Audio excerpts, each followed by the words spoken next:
So, you survived the garden. Did you come all this way just to try your luck again? To kill me more efficiently than last time? You'll get your chance. Then what are you waiting for? Look around, envoy. Heelguard should have listened. He tried to bring order through compromise. He failed. Order is meant to be imposed by a stern, guiding hand. Her order wields sharp steel. She must set down her blade. Gladly. Why prolong the inevitable? Farewell, envoy. There's no coming back this time. Prepare yourself for the next world. Let's finish this. Together.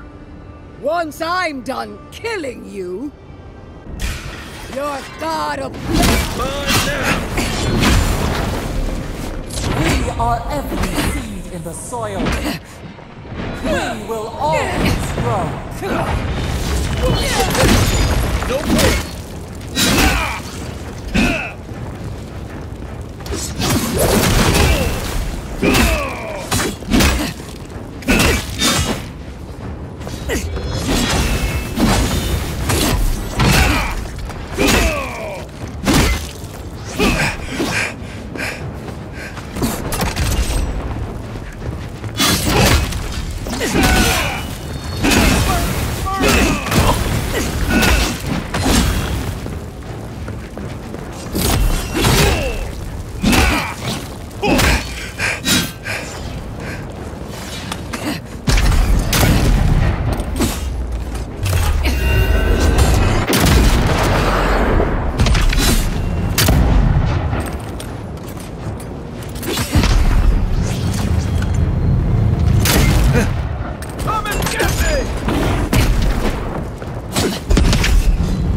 Queen among queens! Send me your aid! Ethic worth it.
Let me catch my breath. Try. Again! Won't help me! One last time! Ethic wasn't wrong! Grow up!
Where are you? No! Don't abandon me now! That weapon isn't working.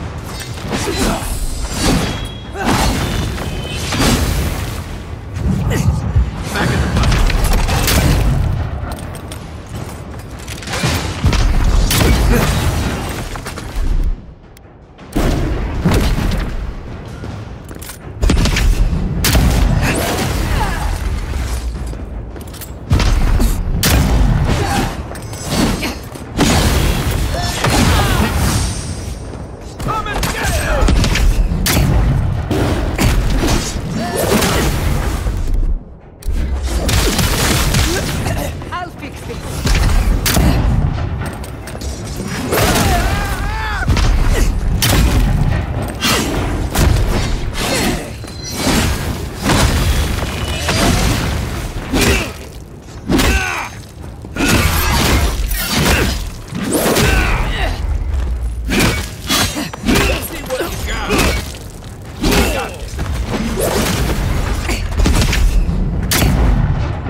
Wherever Ludwine is now, she must be seething.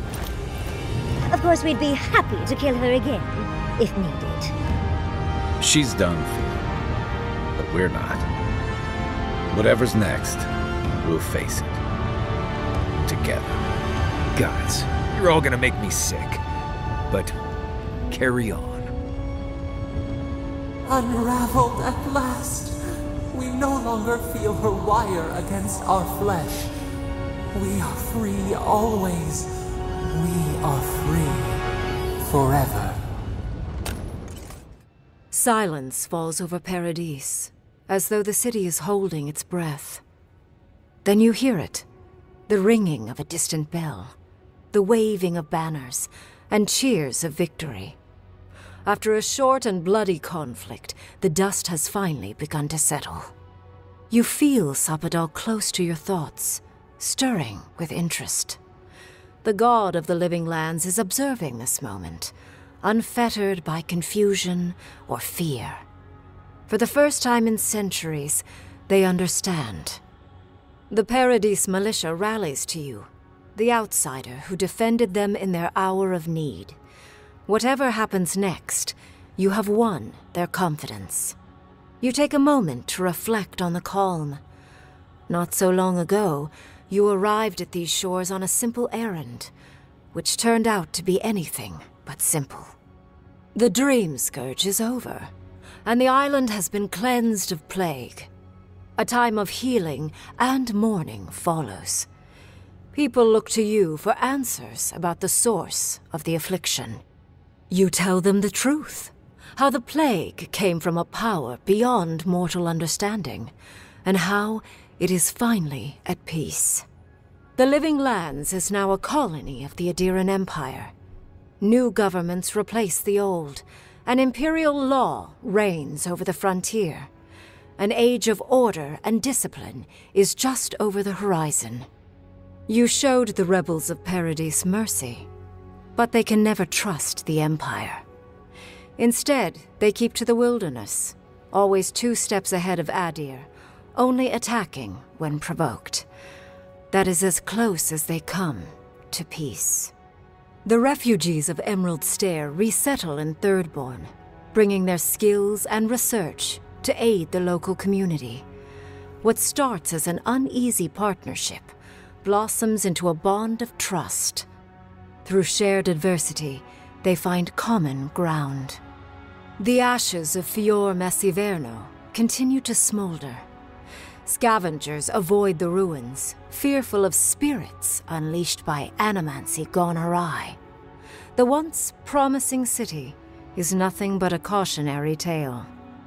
The older Thirdborners who remember Rawatai know that life under an empire is cyclical. In time, Aedyr's might will fade. But the younger kith of the settlement remember what Thirdborn used to be, while having lost so many to an archmage's spell, and straining under the yoke of an empire. Despite the line of Aedyran ships bearing fine goods, their rage is a powder keg that sits and waits. The loss of both the keep and her oldest friend drive Mihala into a grief so absolute that she cannot face the world or her own people. But the Pargrunen rally around their leader by focusing upon a single endeavor, building a new settlement from the ruins of the old one. Inspired by her people, Mihala returns to herself and to her seat at the council. The doors of this new settlement slowly inch open, a tentative welcome to the once forsaken world. When Kai returns to Thirdborn, he's no longer running. He finds a town that's been diminished by struggle, conflict, and tragedy. He finds home. He helps repair Thirdborn's walls and train its defenders, carrying on Tama's legacy. And while his labors do not restore all that was lost, they build something new. With his travels alongside the envoy complete, Marius is left directionless once again. Rather than disappearing into his cups, however, Marius leans on his time among his companions to give him the strength to re-enter society and find comfort in civilization. He establishes a route between Paradise and Thirdborn, guiding travelers between the two in return for money and supplies. And while he has a reputation for being aloof, he joins the campfires from time to time, sharing stories of his time with the envoy that most travelers believe are completely made up. Giada learned much in your time together. How to stand up to authority, how to face the unknown, and how to move on from the past. But her family's unfinished work weighs heavily on her soul. Her inheritance is the burden of achieving the impossible. Such is the life of an animancer. At least now she has the right tools for the job, and new friends to help her through hard times. No longer under the threat of imminent death, Yardsley returns to the Animancers. Reunited with her beloved Quilici, she helps him and the Animancers as they put their lives together after the attack on Fior Messiverno. Eventually, she even has something nice to say to Vidaro. As the days pass in contentment and relative peace, Yardsley is struck by the persistent feeling that something is missing. Though she still devotes herself to her studies of both the arcane and the godless, the restlessness never goes away. Freed from torment for the first time in centuries, Sapadal turns their prodigious curiosity to the people that shaped them. They observe the ways their people live, and they think deeply about what they see. Though they flinch away from moments of violence, and they grieve souls returned to them too soon, the rage that once shook cities to rubble no longer rules them. Instead, they come to you with questions. They want to understand. After a time, they begin tentatively to garden. Where they can, they improve the lives of kith, and the suffering that troubled them is reduced, if never fully eradicated. Their grief compels them to love, and they love unreservedly, with the power of a god. Sapadal has questions about what happens tomorrow, and the day after. You do your best to keep them calm, until the voice in your head is little more than a polite whisper. After everything you've been through, you don't mind the company. The sounds of celebration pull you out of reverie. Many are waiting to greet you with open arms. You take a moment to catch your breath and savor it, because everything is about to change.